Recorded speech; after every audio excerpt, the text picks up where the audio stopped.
The following is brought to you in time allotted for government broadcasts. Top 5 in 5. For this edition, we focus on the office of the Prime Minister in 2010. We begin with infrastructure issues. Last year, the government was adamant that the construction sector should be able to withstand natural disasters, so a national building code was completed. Application documents were developed to make the US-based international code suit the Jamaican landscape. One of the reasons for choosing the International Building Code is that it is based on the American code, which a lot of the conditions that we face are taken into account: earthquakes, hurricanes, flooding, and other things which have to be designed against. Work also started on the National Spatial Plan to direct the utilization of our land and marine resources.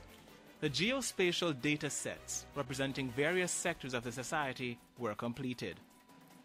The National Environment and Planning Agency, NEPA, also developed the Analytical Industrial Study, which collects information on the various sectors. One of the activities that is set out in our terms of reference is that no-build areas or zones should be established. So the plan would have clearly indicated the areas that you ought to and ought not to build. Parish councils also reduced the time it took for developers to get building approvals. The new timeline, 90 days. We are operating, Mr. Speaker, at a 90% level of turnaround, and we are still not satisfied with that performance. We still need to move to 100%. In 2010, the Land Administration and Management Program, LAMP, launched Phase 2 of its titling program. Phase 2 involves a major expansion of the land titling activities in St. Elizabeth, Clarendon and Manchester, some of the parishes said to have the lowest percentage of title distribution. On the legal side of things, the Registration Strata Title Amendment Act came into effect last year. The bill and its related regulations paved the way for the establishment of a Commission of Strata Corporation to monitor, regulate and supervise the functioning of strata bodies, and to specify the duties and powers of that commission. The government moved to modernize the use of airtime on radio and television stations. We aim very simply, Mr. Speaker, to break up the time allotted into 5 and 3-minute segments to make the information more accessible, listener-friendly, and more suited to people's viewing and listening patterns. The programs are being produced by the Jamaica Information Service, the JIS. A joint select committee of Parliament also reviewed the 2002 Access to Information Act. On the telecommunications side of things, the Broadcasting Commission continued the groundwork for Jamaica's switch from analog to digital. The global standard and even the timeline and time frame within the Jamaica's analog systems are to be switched to digital will be finalized, and efforts in this regard advanced. GovNet, a telecommunications highway linking all public ministries, agencies and departments, was also advanced. The aim is to make public bodies more efficient and cost-effective. An interactive map of the island, dubbed iMap, was also launched. It allows persons to obtain copies of land-related documents via the web-based application eLand Jamaica. And Jamaica received high praises for the use of Geographical Information Systems, GIS. The country received the Environmental Systems Research Institute ESRI Special Achievement on GIS Award. In February, the Spectrum Management Authority officially opened its new offices on Harbour Street, downtown Kingston, saving $2 million in rent. Jamaicans affected by Tropical Storm Nicole received some well-needed assistance in 2010. The Office of Disaster Preparedness and Emergency Management, working with its partners, led the effort. Nearly 2,000 projects across the island were approved under the Constituency Development Fund, CDF. CDF also allocated over $228 million in funding to thousands of needy students from the primary through tertiary levels. And even as the government assisted the students, help came to entrepreneurs through the Development Bank of Jamaica.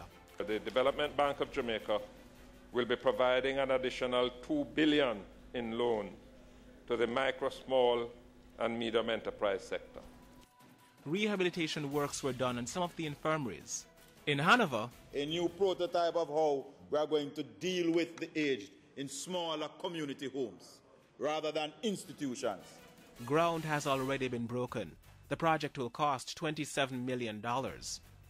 The Jamaica Social Investment Fund, JSIF, continued to assist communities across Jamaica to implement programs geared towards social development. JSIF, along with the European Union, the EU, contributed to the development of water sewage schemes across the island. The government also continued to promote positive morals, values, and respect through the National Transformation Program. Keep up the good work and keep the flag flying. That commendation was given to 3 high school young ladies who copped the Rising Stars Award in the International Junior Achievement Competition for Young Entrepreneurs in Brazil. The local government reform program is a very active program.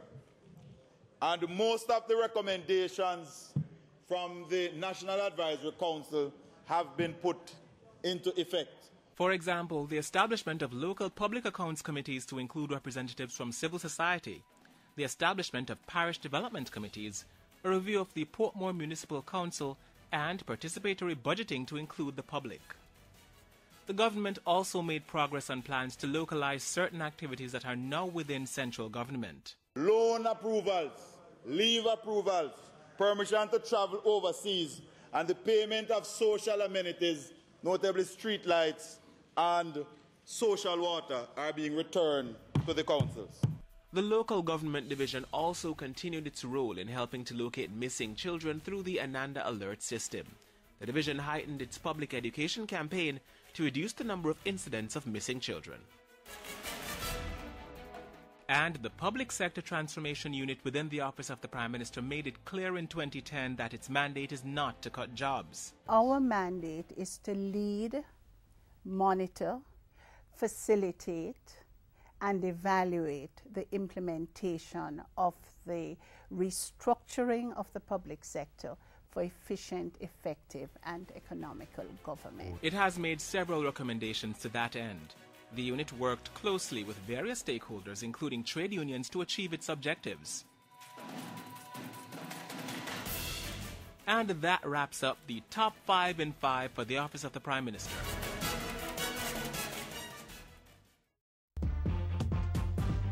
This has been a production of the Jamaica Information Service, the voice of Jamaica.